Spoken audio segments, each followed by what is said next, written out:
మలాకి 4వ అధ్యాయం 2వ వాక్యం. నా నామమందు భయభక్తులు గలవారగు మీకు నీతి సూర్యుడు ఉదయించును, అతని రెక్కలు ఆరోగ్యము కలుగు చేయును. గనుక మీరు బయలుదేరి క్రొవ్విన దూడలు గంతులు వేయునట్లు గంతులు వేయుదురు. గమనించండి, ఇప్పుడు చదివినటువంటి వాక్య భాగంలో దేవుని నామంలో ఎవరైతే భయభక్తి కలిగి జీవిస్తారో వాళ్ల మీద నీతి సూర్యుడు అంటే మన ప్రభు అయిన యేసుక్రీస్తు ఆయన ఉదయిస్తాడట. ఆ ఉదయ కిరణాలు ఎవరి మీదైతే పడతాయో వాళ్ళకి ఆరోగ్యమని, వాళ్ళు క్రొవ్విన దూడలు గంతులు వేసినట్లుగా ఉత్సాహంతోనూ ఉజ్జీవంతోనూ చలాకీగా ఉంటారని ఈ లేఖన భాగాలు చెప్తున్నాయి. ఈ లేఖనాలలో నుండి నేను మీతో పంచుకోవాల్సిన విషయం ఏమిటంటే, మీరందరూ ఇక్కడ చాలా మంది వచ్చారు. మీరందరూ ఏదో సరదాగా వచ్చిన వాళ్ళు అని నేను అనుకోను. నేనేమనుకుంటున్నానంటే, మిమ్మల్ని గురించి దేవుని యందు ఏమాత్రం కొద్దో గొప్ప భయభక్తి ఉంటేనే మీరు ఇక్కడికి వచ్చారని నేను అనుకుంటున్నాను మిమ్మల్ని గురించి. ఒకవేళ నేను అనుకునే అభిప్రాయం మీలో కొందరి జీవితాలలో అది ఓటిదే కావచ్చు. మీరంతా భయభక్తి ఏమాత్రం లేకపోతే ఇక్కడికి పొరపాటును కూడా రారని నేను అనుకుంటున్నాను. ఏ సినిమాకి వెళ్లేవాళ్ళు, ఏ టీవీ దగ్గర కూర్చొని ఏ సీరియల్స్ చూసేవాళ్ళు, ఏ రాజకీయాలు మాట్లాడుకుంటూ సరదా పడేవాళ్ళు, ఒకరితో ఒకరు ఈ పనికి మాలిన జోక్స్ చెప్పుకొని నవ్వుకునేవాళ్ళు, మొత్తం మీద ఏదో చేసేవాళ్ళు. ఇక్కడికి వచ్చారంటే దాని అర్థం మీరు దేవుని యందు భయభక్తి కలిగిన వాళ్ళు. కొందరికి ఒకవేళ భక్తి ఉండొచ్చు, కొంతమందికి భయం లేకపోవచ్చు. కొందరికి దేవుని భయమే ఉండొచ్చు, భక్తి లేకపోవచ్చు. మొత్తం మీద మీరు ఈ యొక్క ఆవరణానికి వచ్చారు గనుక దేవుడు మీతో చెప్తున్న వాగ్దానం ఏమిటంటే, నా ఉదయ కిరణాలు నీతి సూర్యుడైన యేసుక్రీస్తు యొక్క ఆ సూర్యరశ్మి, ఆ యొక్క కిరణాలు మీ మీద ప్రసరిస్తాయి. మీరు వచ్చేటప్పుడు ఎలా వచ్చారో గాని మీరు వెళ్లేటప్పుడు ఆరోగ్యంగాను గంతులు వేస్తూ వెళతారు. ఆమె ప్రైజ్ ది లార్డ్. వచ్చేటప్పుడు నీరసంగా వచ్చి ఉండొచ్చు, వచ్చేటప్పుడు ఆ జబ్బు ఉంది ఈ జబ్బు ఉందని జబ్బులు జ్ఞాపకం చేసుకుంటూ రావచ్చు. ఎప్పుడు ఈ పాటలు అయిపోతాయా, ఎప్పుడు ఈ ప్రసంగం అయిపోద్దా, ఎప్పుడు ఆ కర్ర దగ్గర పోయి నిలబడతామా, నెత్తి మీద చేపెట్టించుకుందామా అన్న ఆశతో మీరు చాలా మంది వచ్చి ఉండదు. అయితే ప్రభు అంటున్నాడు, నెత్తి మీద చేయి పెట్టించుకునేంత వరకు నీ రోగం నీలో నిలవదు. ఆమేన్, ప్రైజ్ ది లార్డ్. కారణం ఏమిటంటారా, నా నామము నిమిత్తమై భయభక్తి కలిగి ఇక్కడికి మీరు వచ్చారు. నీతి సూర్యుడైన యేసయ్య మిమ్మల్ని చూస్తున్నాడు. మీ మీద ప్రకాశించగా ఆ కిరణాలు నీ శరీరంలోకి ప్రవేశించి నీ నరాలని, మూలుకులను, నాడీ మండలాలను బలపరిచి నిన్ను దూడలు గంతులు వేసేటట్లుగా గంతులు వేపించాలని ఆయన కోరుకున్న రాత్రి ఈ రాత్రి. కొందరు నాతో అంటారు, అయ్యా మేము ఉత్సాహంగా వెళ్ళాం నాయన చర్చికి, నీరసంగా బయటపడ్డాం తండ్రి అని అంటారు. మరి ఎందుకో నాకు అర్థం కాదు. దేవుని సన్నిధికి వెళ్లిన వాళ్ళు నీరసంగా ఎందుకు వస్తున్నారో, బాధతో ఎందుకు బయటపడ్డారో మరి నాకు తెలియదు. దేవుని వాక్యం అంటుంది, నా నామము నిమిత్తమై ఏమాత్రం భయభక్తి మీకు ఉన్నట్లయితే నా రెక్కలు నీ జీవితానికి ఆరోగ్యాన్ని కలుగు చేస్తాయి. నీవు మునుపటి కంటే భయభక్తిగా నా సన్నిధిలో ఉన్న తరువాత నీ యొక్క పరిస్థితి ఆనందంగాను ఆశ్చర్యంగాను మారుతుంది. గనుక నీవు భయభక్తి కలిగి ఉన్నావో లేవో నిన్ను నీవు పరీక్షించుకోవలసిన క్షణం కూడా ఆసన్నమైంది. నా ప్రియమైన సహోదరులారా, నీతి సూర్యుడు అంటే యేసుక్రీస్తుని అనేక చోట్ల చదువుతాం. ఆయన్ని ఉదయ నక్షత్రం అని కూడా అలంకార వార్తలో రాయబడి ఉంది. ఆయనకి ఎన్ని పేర్లో. నా పాటల్లో మీరు చూస్తే ఆయనకు ప్రతి సంవత్సరం ఒక పేరు పెట్టుకోవడం నా ఆనవాయితీ. వెతికే కొంది ఆయనకి కొత్త కొత్త పేర్లు మనకు తెలుస్తూనే ఉంటాయి. వాళ్ళ వ్యక్తిగత ఆత్మీయ అనుభవాలను బట్టి ఆయన్ని ఎంత తరిచినా అంత కొత్తగా కనిపిస్తూ ఉంటాడు. మీకు ఈ రోజు నేను చెప్పాలనుకున్న మాట ఏమిటంటే, ఆయన నీతి సూర్యుడు.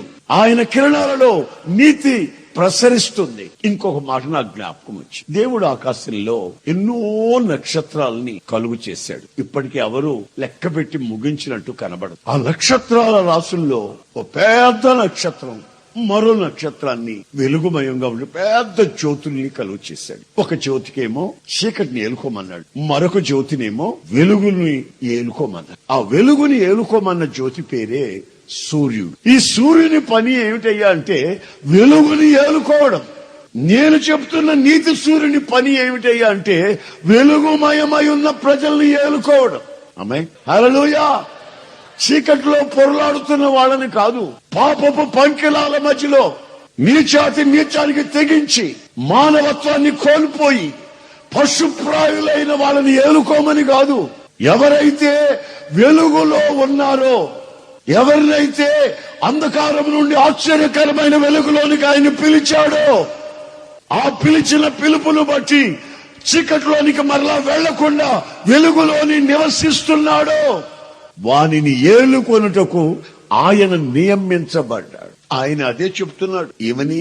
నేను వెలుగు సంబంధులని ఏలుకోవాలనుకుంటున్నాను. వాళ్ళు నా మీద మర్యాద కలిగి గౌరవం కలిగి చీకటిలో నుంచి ఆశ్చర్యకరమైన వెలుగులోకి రమ్మన్న వెంటనే నేను పిలిచిన పిలుపుని అంగీకరించి వాళ్ళు వచ్చారు. అక్కడ చీకటిలో తడవు చేయలేదు. నా నామాన్ని గురించి విన్న వెంటనే, నేను ఏమి చేయగలనో తెలిసిన వెంటనే, నా ఆశ్చర్యమైన క్రియలు విన్న వెంటనే ఒక్క క్షణం కూడా ఆలోచించక, ఒక్క క్షణం కూడా ఆలస్యం చేయక పిలిచిన పిలుపును బట్టి ఈ ఆశ్చర్యకరమైన వెలుగులోనికి వచ్చారు. వెలుగులో కాదు, ఆశ్చర్యకరమైన వెలుగులోనికి వచ్చారు. గనుక నేను ఈ ఆశ్చర్యకరమైన వెలుగులోనికి వచ్చిన వాళ్ళని నేను ఏలుకోవాలి. అది నా తండ్రి నాకు నియమించిన నియమం. నా ప్రియమైన సహోదరులారా, మీరు పాపములో ఉన్నంత వరకు, అక్రమాలలో జీవిస్తున్న వరకు, అతిక్రమాలలో బ్రతికినంత వరకు నీవు చీకటిలో ఉన్నవని, సాతాను కబంధ హస్తాలలోనే నలిగిపోతున్నావని, నీ బ్రతుకులో నెమ్మది నీకు కలగదని, నీవు అనుభవిస్తున్న సంతోషం క్షణికమైనదని, అది తృప్తి లేనిదని నీవు ఎరిగిన నాడు ఆయన పిలుపుకు లోబడి నీవు విని వెంటనే ఆశ్చర్యకరమైన వెలుగులోనికి వస్తే ఆయన నిన్ను ఏలుకుంటాడు. ఆమేన్, హల్లెలూయా, హల్లెలూయా. ఆయన ఏలుకుంటాడు. ఏలుకునేవాడు ఏం చేస్తాడు? ఓ తండ్రి ఎవరో నా దగ్గరకు వచ్చి ఒక మాట, ఏమండి దీనికి పెళ్లి చేశానండి, కానీ ఒక్క సంవత్సరం రోజులు క్షేమంగా సుఖంగా ఉందండి, దానికి కావాల్సిందంతా చూసేవాడు, కానీ ఇప్పుడు దానిని వాడు ఏలుకోవటం లేదు. చూసారండి, చక్కటి మాట, ఏలుకోవటం లేదు. ఆ ఏలుకోవడం అనే మాటలో ఎన్ని అర్థాలున్నాయండి బాబు. ఏలుకోవటం లేదు. ఏలుకోవడం అంటే ఒక్క అనుభవాన్ని గురించి మాత్రం చెప్పేది కాదు. ప్రతి విషయంలోనూ తాను తనని పరామర్శిస్తూ, తన సుఖక్షేమాలు కోరుకుంటూ, తన జీవితానికి ఆనందాన్ని కలుగు చేసేవాడు ఏలుకుంటున్నాడండి అని. మరలా ఆ పెద్ద మనిషి వచ్చాడు. ఈ మధ్య పెద్దోళ్ళంతా తీసుకొచ్చాడండి. ఏదో క్షమాపణ కోరుకున్నాడు, ఇప్పుడు బాగానే ఏలుకుంటున్నాడు. సరే, మనుషులు ఏలుకుంటూనే ఒక వ్యక్తి మరొక వ్యక్తిని ఏలుకుంటూనే మహా సంతోషపడిపోతున్నాడే ఆ తండ్రి. మరి ఈ సృష్టికర్త, ఈ లోకాన్ని సృష్టించిన సృష్టికర్త, భూమి ఆకాశములకి సృష్టికర్త, నీ జీవితంలో ఉన్నటువంటి, నీ శరీరములో ఉన్నటువంటి ప్రతి అణువును గుర్తించగలిగిన వాడు, నీ వెంట్రుకలలో ఉన్న వెంట్రుకలు లెక్కించిన వాడు, ఆయనకు తెలియకుండా ఒక్క వెంట్రుక కూడా నేల రాలదు నీ వెంట్రుకల్లో. ఆయన అంటున్నాడు, నేను నీతి సూర్యుడిని, పగటిలో జీవించే వాళ్ళని, వెలుగుమయమై ఉన్న వాళ్ళని నేనే ఏలుకుంటున్నాను. ఆమేన్, ప్రైజ్ ది లార్డ్. అందుకని మీరు చీకటిని ఆశపడతారా, వెలుగులో ఉండటానికి కోరుకుంటారా? యేసయ్య రక్తము చేత కడగబడిన ప్రతి వ్యక్తి అతను వెలుగులో ఉన్నాడు. ఆ వెలుగులో ఉన్న వాని మీద మహాశ్రద్ధ కలిగి రాత్రింబగళ్ళు వాళ్ళని ఆయన కనుచూపుల పరిధిలో ఉంచి వాళ్ళని ఆయన పరిపాలిస్తారు. ఆహారమే కానివ్వండి, బట్టే కానివ్వండి, ఆరోగ్యమే కానివ్వండి, ఆర్థిక వ్యవస్థే కానివ్వండి, ప్రతి విషయంలో. ఓసారి ఇశ్రాయేలు ప్రజల్ని దేవుడు ఏలుకుంటున్నటువంటి రోజులవి. వాళ్ళకు అవసరమైన సమస్తము ప్రసాదిస్తున్నాడు. దేవుడు వాళ్ళని ఏలుకుంటున్నాడు. ఇశ్రాయేలుని ఏలుకుంటుండగా కొందరికి వాళ్ళ మనస్సులో ఓ పుండు పుట్టింది. ఏమిటి ఆ పుండు అంటే, ఇతర దేశాలన్నింటినీ ఒక్కసారి చూసొచ్చారు. ఇతర దేశాలన్నింటినీ చూసొచ్చి ఒక పంచాయతీ పెట్టారు. ఏమిటి ఆ పంచాయతీ? ఇదిగో శామ్యూయల్ ప్రవక్త అన్ని దేశాలలో ఉన్న మర్యాద చొప్పున, సకల దేశాలలో ఉన్న రాజుల మర్యాద చొప్పున మాకు కూడా ఒక రాజు కావాలి. ఈ శామ్యూయల్ ప్రవక్త కన్నీటితో వాళ్ళతో అంటున్నాడు, లోకుల మర్యాద చొప్పున మనం ప్రవర్తించకూడదు. We are something special. మనం దేవుని చేత ప్రత్యేకించబడిన వాళ్ళం. అన్ని దేశాల వల్ల కాదు, మన దేశం ఈ లోక సంబంధమైన పౌరత్వం, సిటిజన్షిప్ మనకు లేదు. మనం పరలోక పౌరులం. మనల్ని పరిపాలిస్తున్నవాడు దేవాది దేవుడు, రాజులకు రాజు, భూమి ఆకాశములు సృష్టించిన వాడు, అత్యున్నత సింహాసనమందు ఆసీనుడైన వాడు. ఆయన మనల్ని పరిపాలిస్తుంటే, మనల్ని ఏలుకుంటుంటే, లోక మర్యాద చొప్పున మాకు రాజు కావాలంటారు ఏమిటి అని ఆయన కన్నీళ్లు పెట్టి ఏడ్చి ప్రలాపించే ప్రవక్త. ఒకరోజు దేవుడు సాక్షాత్కరించి, శామ్యూయల్, ఎందుకు నీవు కన్నీళ్లు పెడతావు, ఎందుకు బాధపడతావు? వాళ్ళు నిన్నేమనలేదు కదా, నిన్నేమి త్రోసేయలేదు కదా. వాళ్ళు తోసేసింది నన్ను, కానీ వాళ్ళ ఇష్టం ఏమిటో చేసి చూపెట్టు, వాళ్ళకే తెలుస్తుంది. లోక మర్యాదలో ఉన్న కన్నీళ్ళు ఏమిటో, వ్యసనం ఏమిటో, బాధ ఏమిటో, ఆక్రందన ఏమిటో వాళ్ళకి తెలుస్తుంది. వాళ్ళు మనుష్యుల పరిపాలన కోరుకున్నారు కదా. లెట్ ఇట్ బి, అలా వదిలి చూడు, వాళ్ళకే తెలుస్తుంది ఎవరి పరిపాలన వాళ్ళకి కావాలో, ఎవరు వాళ్ళని ఏలుకోవాలో.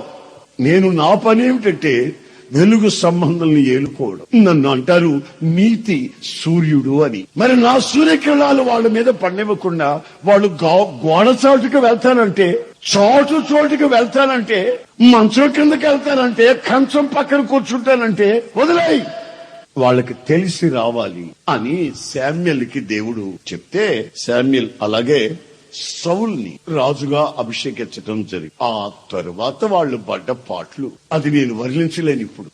క్షణము అడుగడుగున వాళ్ళు అనుభవించిన శ్రమలు, రక్తపాతం, యుద్ధాలు, ఖడ్గాలు, ప్రతి క్షణం వాళ్ళ జీవితాలను వేధించటం, వాళ్ళకి నెమ్మది లేకపోవడం. బైబుల్ చరిత్ర తెలిసిన వాళ్ళకి తెలుసు, అది మనం బైబుల్లో చదవగలం. ఆయన అంటున్నాడు, ఈ రోజున వేదిక మీద నిలిచి అంటున్నాడు, నా నామమందు భయభక్తి కలిగి మీరు నా సన్నిధికి ఈ రోజున వచ్చారు గనుక నా ఉదయ కిరణాలు మీ మీద ప్రసరింపచేసి నేను మీలో ఉదయిస్తాను. నా వెలుగులో మిమ్మల్ని నడిపిస్తాను, మిమ్మల్ని వెలుగు సంబంధులుగా మారుస్తాను. ఆయన నీతో అనేది ఏమిటంటే, నేను నిన్ను పిలుస్తున్నాను, నీవు చీకటిలో ఉన్న సంగతి నాకు తెలిసి నిన్ను పిలుస్తున్నాను, నీ వెలుగులోకి నీవు రావాలి. అది ఆశ్చర్యకరమైన వెలుగు. ఈ సూర్యుని వెలుగు వెలవెలపోతుంది నా యేసయ్య ఎదుట. దేవదూతలు నిలబడలేరు నా యేసయ్య ఎదుట. గనుక నిన్ను నన్ను ప్రేమించి మానవాళి కొరకు ఆయన ఏమంటున్నాడు తెలిసినా, నీ మీద నేను ఉదయిస్తాను. ఆమేన్. Praise the lord, praise the lord, praise the lord. నీ మీద ఉదయించాడా లేదా అనేదానికి ప్రబలమైన ఒక కారణం ఉంది. నిన్ను గుర్తించదు. నీ మీద ఆయన వెలుగుతూ ఉన్నాడా లేదు, గుర్తించవచ్చు, గమనించవచ్చు. నిన్ను చూసి చూడక మునిపే చెప్పవచ్చు నీ మీద ఆయన ప్రకాశిస్తున్నాడా లేదా.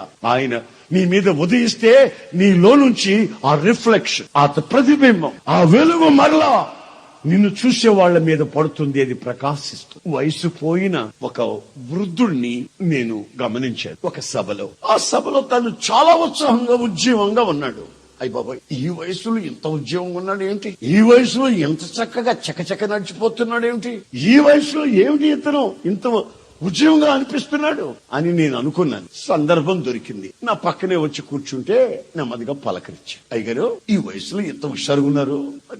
నా వయసులో నేను ఈ హుషారు నాకు లేదు, ఏమిటి హుషారుగా ఉన్నారన్నా. యేసయ్య వెలుగు అన్నాడు. యేసయ్య వెలుగా, యేసయ్య రెక్కల నీడలో శక్తే అన్నాడు. అయ్య బాబాయ్, శక్తి అసలు పేరేమిటి అని. పరందామయ్య. పరందామయ్య, మరి యేసు ప్రభు వెలుగంటావేంటి, పరందామయ్యవి.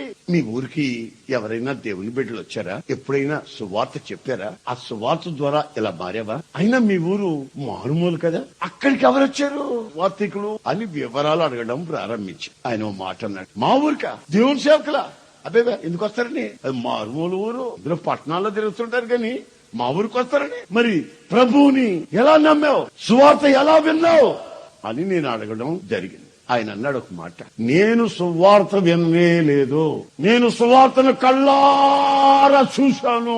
కళ్ళారా చూసావా, సువార్తను కళ్ళారా చూసావా అంటే బైబుల్లో చదువుకున్నావా దేవుని వాక్యం, అలా కాదండి. సువార్తను కళ్ళారా చూశాను, సువార్త నేను పొరపాటున వినలేదు, చూసి యేసు ప్రభుని నమ్ముకున్నానండి. ఏడో నువ్వు చెప్పిన మాట మాకేం అర్థం కాలేదే. వినుట వలన విశ్వాసం కలుగుతుందని మాకు తెలుసు, ఇది థియాలజీ, ఇదండి మా ఫిలాసఫీ. వినుట వలన విశ్వాసం కలుగుతుంది అన్నారు, అందుకని మేము ప్రకటిస్తున్నాం, వాళ్ళు వింటున్నారు, విశ్వసిస్తున్నారు, నమ్ముతున్నారు, రక్షణలోకి వస్తున్నారు. ఇంతవరకే మాకు తెలుసు. సువార్తను చూడడం ఏమిటండి? ఆయన నాతో అన్న మాట ఏమిటో తెలుసా? ఏమండి, మా ఊరు చాలా చిన్నది, ఒక కుగ్రామం. ఒక క్రైస్తవ కుటుంబం మా ఊరికి వచ్చారు. మా ఊళ్ళో కొలగజ్జి ఎక్కువ.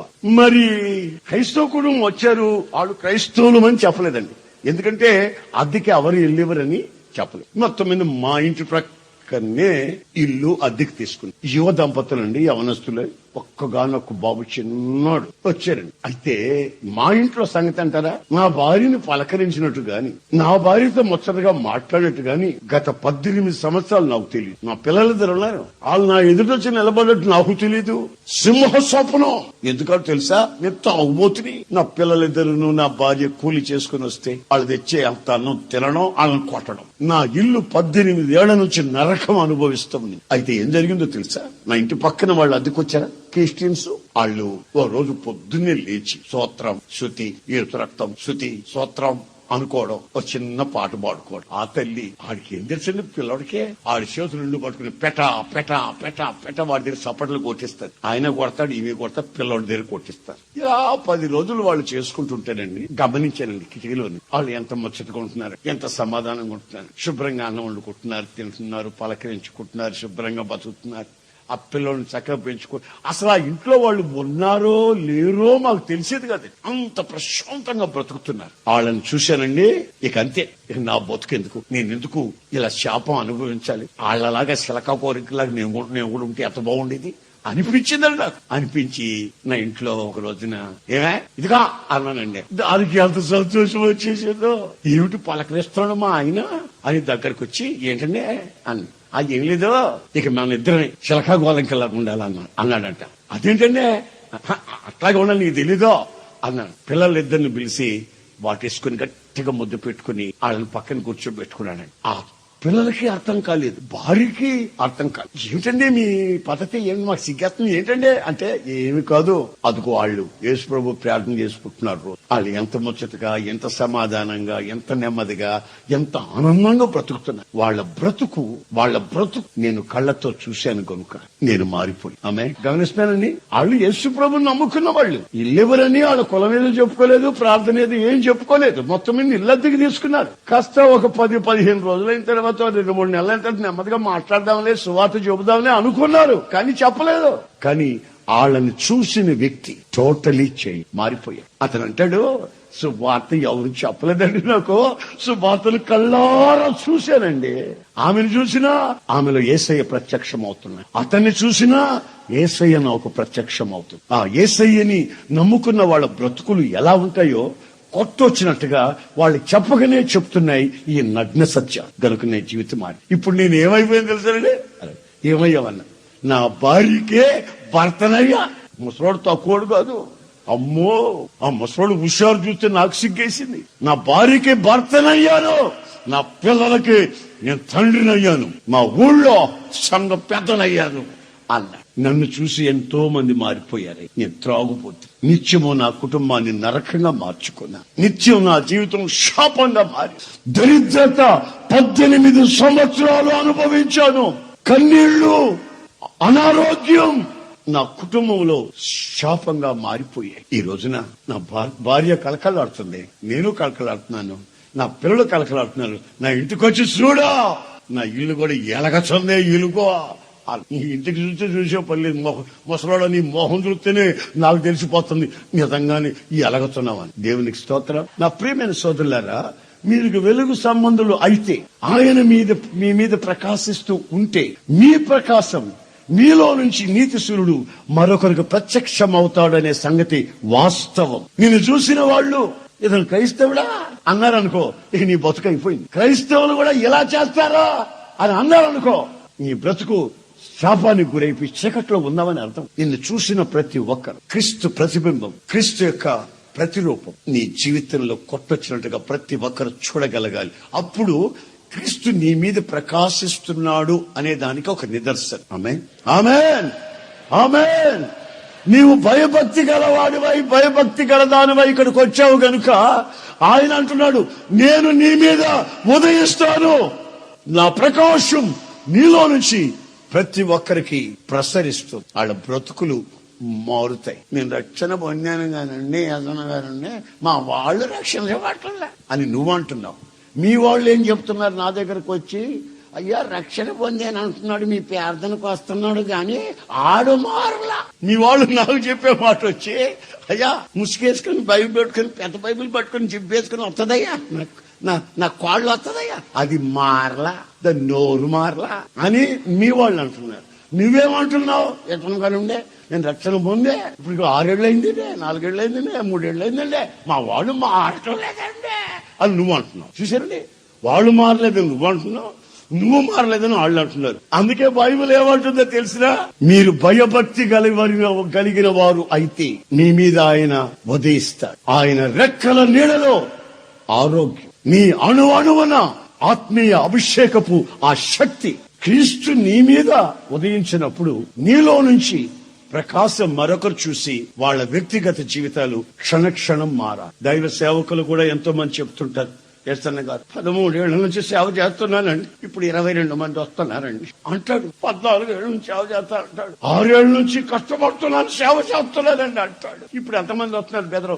ఒక 8 మంది వస్తున్నారు బెదరు అంటాడు. మనిషిని చూస్తేనా ఫుల్ టక్కులో ఉంటాడు, టక్కు ఇన్సెట్ మీద టక్కులో ఉంటాడు, ముఖం కళదాపనీయుడు, తెల్లవారితే షూ వేస్తాడు, అది వేస్తాడు, ఇది వేస్తాడు, స్కూటర్ ఎక్కుతాడు, యమ తిరగతుంటాడు. ఆయన భార్య పని చేస్తే ఆమె ఇచ్చిన పెట్రోల్ డబ్బులు, ఆమె స్కూటర్ కొనిందంట, ఆమె స్కూటర్ మీద ఆమె పని చేస్తుంది, సంపాదించుకుంటుంది, ఆమె స్కూటర్ కొని పెడితే ఆమె కూడా రోజు పెట్రోల్ డబ్బులు ఇస్తే ఈయన సేవకుడు అని తిరుగుతుంటాడు. సంఘంలో 13 పట్టుమని లేదు. నువ్వు సేవకుడివే అయితే, నీవు యేసుని నమ్మిన బిడ్డవే అయితే, ఆ శిష్యత్వపు అర్హత నీలో ఉంటే, నీలో ఉన్న ఆ సమర్పణ వ్యక్తిత్వం, బెల్లం ఎక్కడ ఉంటుందో అక్కడ ఈగలు వచ్చినట్లు. ఆమె ప్రైజ్ ది లార్డ్.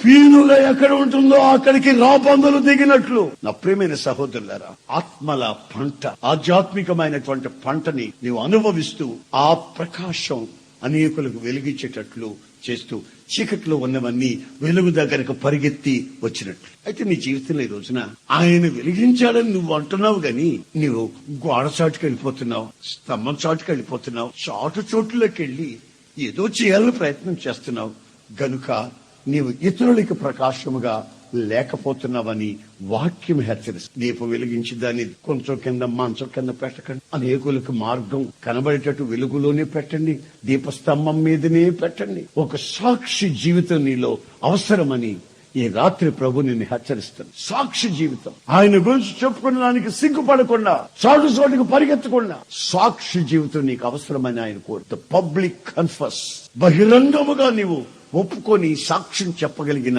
ఆ స్థితికి నీ వ్యక్తిత్వం రావాలి. ఆయన వెలుగు నీలో నుంచి ప్రతిబింబించాలి. ఆమేన్, హల్లెలూయా, హల్లెలూయా. మరొక మాట కూడా బైబిల్లో మీకు చూపిస్తా. అదేమిటంటే ద్వితీయోపదేశ కాండం 33వ అధ్యాయం. ద్వితీయోపదేశ కాండం 33వ అధ్యాయం 14వ వాక్యం. సూర్యుని వలన కలుగు ఫలములోని శ్రేష్ఠ పదార్థముల వలన, గమనించండి, ఆ సింగిల్ లైన్ గమనించండి. సూర్యుని వలన కలుగు ఫలములోని, సూర్యుని వలన కలుగు ఫలములోని శ్రేష్టమైన పదార్థం. సూర్యుని వలన కలుగు ఫలములోని శ్రేష్టమైన పదార్థం. సూర్యుని వెలుగు ఏ పండు మీద పడుతుంది, ఏ కాయ మీద పడుతుందో అది సూర్యుని వెలుగు చేత, సూర్యరశ్మి చేత పండుగా మారుతుందట. ఆ పండులోని శ్రేష్టమైన పదార్థం ఉంటుందని బైబుల్ చెప్తుంది. మన వాళ్ళు ఏం చేస్తున్నారు, పచ్చి పచ్చి కాయలను తీసుకొచ్చి గాలాడిని ఇంట్లో పెట్టి దానికి పొగ పెడుతున్నారు. పొగ పెట్టేసరికి మరుసటి రోజుకి అవి పండిపోయినట్టుగా కనబడతాయి. అవి తీసుకొచ్చి మార్కెట్లో అమ్మితే కొని తిన్నవాళ్ళు తింటుంటే సప్పగా ఉంటాయి, సవ్వగా, రుచి పసి ఉండవు. దాంట్లో శ్రేష్టమైన పదార్థము కూడా రూపించబడదు. చెట్టులో పండిన కాయ, చెట్టులో పండింది అని అంటుంటారు మన వాళ్ళు పెద్దోళ్ళు ప్రత్యక్షంగా. కారణం ఏంటో తెలుసా? సూర్యుని రశ్మి చేత, సూర్యకిరణాల చేత చెట్టులోనే ఉండి ఆకుచోటికి, కొమ్మచాటుకి, ఆకుచోటికి వెళ్లకుండా సూర్యరశ్మి పడి చెట్టులోనే పండిపోతుంది. ఆ పండులో శ్రేష్టమైన పదార్థం. ఆమేన్, హల్లెలూయా, హల్లెలూయా. నువ్వు ఆకుచాటుకి వెళ్ళావో, చెట్టులో ఉన్నా ఆకుచాటుకి వెళ్ళావో, కొమ్మచాటుగా వెళ్ళావో, సూర్యరశ్మి నీ మీద పడకపోతే నీలో శ్రేష్టత, ఆధ్యాత్మికమైన ఉన్నత అనుభవం నీలో కలగదనే సంగతి వాస్తవం. నీలో ఉన్న ఆత్మ ఫలములు ఫలించాలంటే, ఆత్మీయమైనటువంటి కార్యక్రమాలు, ఆత్మీయ స్థితిగతులు ఫలించి శ్రేష్టమైన శక్తి నీకు రావాలంటే నీవు ఎల్లప్పుడూ ఆయన సన్నిధిని, సూర్యరశ్మి, ఆ నీతి సూర్యుని ఆ కిరణాలు నీ మీద పడేటట్లు గోడచాటుకి, లేకపోతే చెప్పదే కొమ్మచాటుకి మనం వెళ్ళకూడదు. అనేకుల జీవితాలని ప్రభు ఫలింప చేయాలని, చెట్టులోనే వాళ్ళు పండి శ్రేష్టమైన శక్తిని అనుభవించి అనేకులకు రుచికరంగా మార్చాలని ఆయన కోరుకున్న కొంతమంది ఒప్పుకోరు. నేను ఇంచుమించు ప్రపంచంలో 45 దేశాలు తిరిగాను. ఇప్పుడు ఇంకెన్ని దేశాలు తిరుగుతాను నాకు తెలియదు. మరి 45 దేశాలు తిరిగాను. 6వ క్లాస్ 2 సార్లు ఫెయిల్ అయ్యి 45 దేశాలు తిరిగొచ్చు. నేను వెళ్ళిన దేశాల్లో నన్ను అక్కడ నా అభిమానులు కొంతమంది ఏం చేస్తారు తెలుసా? ఏమండి సొనగారండే, నేను ఇప్పుడు డాక్టర్ గా అభిషేకం చేసేస్తాం మేము, అమెరికా నుంచి డాక్టర్ డిగ్రీ ఇచ్చేస్తామంటారు. అంటే కొమ్మసాడికి పంపిస్తారన్నమాట, అయితే ఆకుసాడికి పంపిస్తారన్నమాట అని. డాక్టర్ అయ్యి బాబా నన్ను ఇటు బతకండి బాబు, నీకు దండం పెడతానని వచ్చేస్తాను. ఇంకో దగ్గర పోతే నేను రెవరెండ్ అభిషేకం చేస్తామని ఏం తక్కువ నీకో ఏసన్ గారు, రెవరెండ్ అభిషేకం ఇచ్చేస్తున్నాం ఎప్పుడో అంటారు. అయ్యా నన్ను ఇటు బతకరండి బాబు, నీకు వద్దాను. నేను అందరికీ సహోదరునిగా ఉండాలని ఆశపడుతున్నారు. నేను నా 4 సహోదరుల్ని ఇంట్లో వదిలిపెట్టి వచ్చా. నాకు 2 అన్నలు 2 తమ్ముళ్ళు, 4 వదిలేస్తాను. నేను అందరికీ సహోదరులాగా ఉండాలని నా ఆశ. నన్ను ఎవరైనా డాక్టర్ అని పిలిస్తే నాకు అసహ్యం ఉంటుంది. ఎవరైనా నన్ను రెవరెండ్ అని పిలిస్తే నేను పూజనీయుని కాదు బాబు. దేవుని కృపలో ఉన్నవన్నీ ఇటు బతకనివ్వండి బాబు అని దండం పెట్టు. ఎందుకంటే కొంతమంది పని కట్టుకొని దేవుని చేత ఎవరైతే వాడబడతారో, ఎవరైతే పక్వానికి వస్తుంటారో వాళ్ళని నెమ్మదిగా ఒక పదవిని తీసుకెళ్లి గోడచాటును పెట్టేస్తారు, లేదా కొమ్మచాటును పెడతారు. ఈ వెలుగు పండివ్వకుండా నా ప్రియమైన సహోదరులారా, మిమ్మల్ని కూడా అనేక మంది ఆత్మీయంగా ఎదగనివ్వకుండా, ఆత్మీయమైన ఆనందాన్ని అనుభవించకుండా ఏదో పదవి ఇచ్చి మిమ్మల్ని ప్రెసిడెంట్ చేస్తాం, మిమ్మల్ని సెక్రటరీ చేస్తాం, మిమ్మల్ని వైస్ ప్రెసిడెంట్ చేసేస్తాం అని పదవుల వ్యామోహాలు పెట్టి మిమ్మల్ని చక్కగా నెమ్మదిగా ఆకుచాటును పెట్టేస్తారు, కొమ్మచాటుకు తీసుకెళ్లి కట్టేస్తారు. ఆ తర్వాత నీలో ఉన్న ఆధ్యాత్మికమైన అనుభవాలు పక్కకు పడవు. అవి కుళ్ళి కంపుకొట్టి అనేకులకి జీవితం అసహ్యంగా మారిపోదు. ప్రభు అయిన యేసుక్రీస్తు ఏమంటున్నాడు తెలిసిన? నేను పరిశుద్ధుడిని, మీరు నా వలే పరిశుద్ధంగా ఉండాలి. యేసన్న పరిశుద్ధుడు, ఆయన వలె యేసన్న లాగాను మారిపోరా అని అన్నాడండి. ఫలానా భక్తుడు పరిశుద్ధుడు, ఆయన లాగాను మారిపోరా అని అన్నాడండి. నేను పరిశుద్ధున్నైనలాగా మీరును పరిశుద్ధులై ఉండు. అలలాగా ఇళ్లలాగా కాదు మనం మారాల్సింది. ప్రభు యొక్క ఆ ఉదయకిరణాలు మన నెలలో పడితే మనం ఆయన వలె ఆ రూపాంతరం, ఆ ట్రాన్స్ఫిగరేషన్, ఆ క్షయమైపోయే మన బ్రతుకులు అక్షయతను ధరించుకోవడం. నా ప్రియమైన సహోదరులారా, మనం ఒకటి మాత్రం గుర్తుంచుకోవాలి, మనం యేసు వలె, ఆమేన్, ప్రైజ్ ది లార్డ్, ఆయన వలె మనం పరిపక్వతలోకి రావాలనుకుంటే, ఆయన ఎదుగుదలలోకి రావాలనుకుంటే, ఆయన ఉదయ కిరణాలు మన మీద పడి మనం ప్రకాశించే వ్యక్తులపై ఆనందించాలి. ఆయనలో మనలో ఆయన. సూర్యుని వలన ఫలములలో శ్రేష్టమైన పదార్థం పుడుతుంది. నాకు తెలిసిన ఒక అతను ఉన్నాడండి. అతను బాగా వృద్ధాప్యం కలిగిన మనిషి, 85 ఏళ్ళు. ఎన్నేళ్ళండి? ఏం సైలెంట్ కున్నారు? ఏమైంది మీకు? స్పృహలోనే ఉన్నారా? మరి గట్టిగా చెప్పండి. 85 ఏళ్ల మనిషి, నాకు తెలుసు బాగా. ఎన్నేళ్ళు? అది కరెక్ట్, బాగా చెప్తా. అతను ఒక రోజున సాక్ష్యం చెప్పమంటే చెప్తున్నాడు. ఏమని చెప్తున్నాడు తెలుసా? ఇప్పుడు నాకు 85. అయితే విశేషమైన సంగతి ఏంటంటే, నా కాళ్ళు ఎప్పుడు వాసిపోలేదు. నాకు ఆ హుషారు ఉంది, 40 ఏళ్ల హుషారు, అది తగ్గలేదో. నా పేరు కాలేబో. అయ్య బాబాయ్, 85 ఏళ్లకి 40 సంవత్సరాల్లో ఉన్న హుషారు ఉందండి. ఆ ఉందే చూపించమంటావా? నాతో పరిగెత్తావట నువ్వు అంటున్నాడు ఈ ముసలాడు.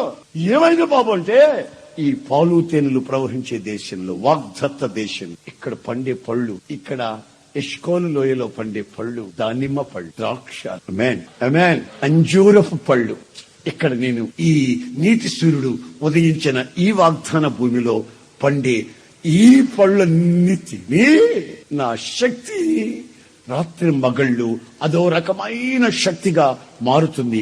సూర్యుని ద్వారా ఫలించిన శ్రేష్టమైన పదార్థాలుండే ఈ పళ్లతో నేను బలపరచబడ్డాను. నాకు ఇప్పుడు 85 ఏళ్ల వయసు. ఒకవేళ ఇంగ్లీష్ లో అడిగామంటే ఆయన ఏమని చెప్తారు తెలుసా? మీ వయసు అతనే అని నేను అడిగాను. కాలేబ్ గారు ఇప్పుడు ఉంటే ఏం చెప్తాడు తెలుసా? ఇంగ్లీష్ లో చెప్తాడు, తెలుగు రాదు కదా దానికి. ఏమని చెప్తాడు తెలుసా? 85 years యంగ్ అంటాడు. యంగా? ముసవాడా నువ్వు యంగా? అవునా, 85 ఏళ్ల వయసు కలిగి ఎవరొస్తుంది నేను. ఇప్పుడు మన పిల్లల్ని అడగండి, ఇంగ్లీష్ మీడియంలో చదువుకుంటున్న పిల్లల్ని అడగండి. నేను ఒక పిల్లలు వాడి ఏజ్ 8 years ఓల్డ్ అని. ఓల్డా? 8 years కి నువ్వు ఓల్డ్ అయిపోయావట్రా? చూడండి, ఇంగ్లీషు చదువులేని ఇంగ్లీష్ ఇది. నేను చెప్పే ఇంగ్లీష్ లో ఉండే అర్థాలు ఇలాగా ఉంటాయి. వాడిని అడిగితే అంతరాని వయసునే 12 years ఓల్డ్ అని. ఓల్డా? అయ్యారు కాలేజ్ గారు మీరు చెప్పండి. 85 years యంగ్. అదేంట్రా ఈడేం ఓల్డ్ అంటున్నాడు, ఆయనేమో యంగ్ అంటున్నాడు. చూసారండి, ఇంగ్లీష్ ఇలా ఉంటుంది. మన తెలుగు ఎంత తేటండి. ప్రజలో తెలుగులో ఎంత తేటండి. ప్రపంచ దేశాలను తిరిగినా ప్రతి దగ్గర ఎక్కడికి పోయినా సరే తెలుగులో మాట్లాడతా. మన తెలుగులో చెప్పడం బాబో అంటారు. అవును, మరి తెలుగులో చెప్పక ఇంగ్లీష్ లో చెప్తానంటే ఇంగ్లీష్ నాకు వచ్చి వచ్చిందా? ఆమె తెలుగులో విందాం శుభ్రంగాను. ఆమె 85 years యంగ్. ఎందుకని? ఆ దేశములో ఉన్న వాగ్దత్త భూమిలో ఉన్న ఆహారాన్ని భుజించి. పోయిన వారం అంతా నేను అక్కడే ఉన్నా. ఎరుసలేములో ఉన్నా. ఆ ద్రాక్ష పండ్లు తింటుంటానండి, అవి బాబాయ్ పరవశం అయిపోయా. ఆ అంజూర పండ్లు తింటుంటానండి, ఏం చెప్పను, వర్ణించలేము. దానిమ్మ పండ్లు చూసి మతిపోయింది నాకు. అంత పొలం ఎవరు తింటలేదు. అలాగా ఆనందంగా చెట్లకు వేలాడుతుంటే మతిపోయింది. ఆ సారవంతమైన భూమి, అది వ్రాత ప్రకారమైనటువంటి ఋషులు. అక్కడికి పోతే పుణ్యం వస్తుందని నేను చెప్పను, ఏదో హిస్టారికల్ ఎవిడెన్స్ కొరకు వెళ్ళానంతే. చరిత్ర సంభవాలు వర్ణించేదానికి, బైబుల్లో ఉన్న కార్యక్రమాలు వివరించేదానికి వెళ్లి చూసి వచ్చాను అంతేగాని అక్కడికి వెళ్ళాను కనుక పుణ్యం వచ్చేసింది, అది రక్షపడు తినాను కనుక బలం వచ్చేసిందే అని నేను చెప్పట్లేదు. అయితే మన వాగ్దాన భూమి మన ప్రభు అయిన యేసుక్రీస్తు సన్నిధి. ఆమేన్. చప్పట్లు కొట్టండి గట్టిగా. హల్లెలూయా, హల్లెలూయా. రాత్రి మగళ్ళు వాక్యము ప్రకటిస్తున్నటువంటి ఆయన శరీరం అనే సంఘము, ఆయన వాగ్దాన భూమి. అక్కడికి వెళ్లి ఆత్మ సంబంధమైన ఆ ఆత్మ వరముల చేత నీవు నింపబడి ఆయన సన్నిధిలో నీవు నిలబడితే ఆయన ప్రకాశము నీ మీద ఉదయించినప్పుడు నీవు ఆధ్యాత్మికమైన స్థితిలో ఫలిస్తావు, పక్కమవుతావు. ఆయన నీతి కిరణాలు నీ మీద ప్రసరింపగా నీవు ఎదురు చూడని ఫలితాలు నీ ఆధ్యాత్మికమైన జీవితం బలభరితమవుతుంది. కొమ్మ చాటుకు వెళ్ళకు, ఆకు చాటుకు వెళ్ళకు, పదవి వ్యామోహాల వైపు ప్రయాణము చేయకు.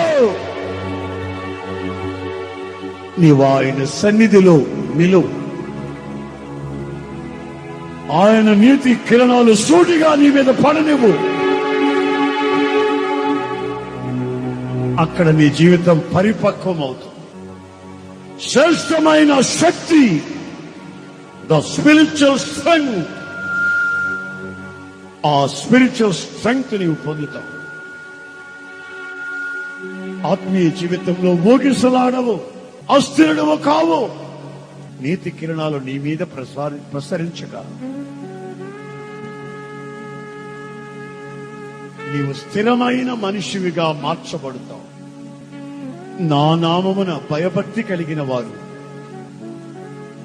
మీ మీద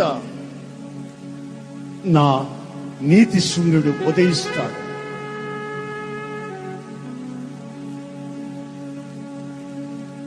అందరూ తలలు వంచి భయభక్తిగా ఉన్నారు. ఆకాశం నుంచి మంచు కురిసినట్లే నీతి సూర్యుని కిరణాలు నీ మీద పడుటకు ఆశిస్తున్నాయి. నీతి కిరణాలు నీ మీద ప్రవేశిస్తున్నాయి. నీ ఆత్మయు శరీరమును జీవమును నిందారహితముగా మార్చబడినట్లు ఆయన కిరణాలు నీ మీద ప్రసరిస్తున్నాయి. క్రొవ్విన తోడవలే నీవు గొంతులు వేయబోతున్నావు.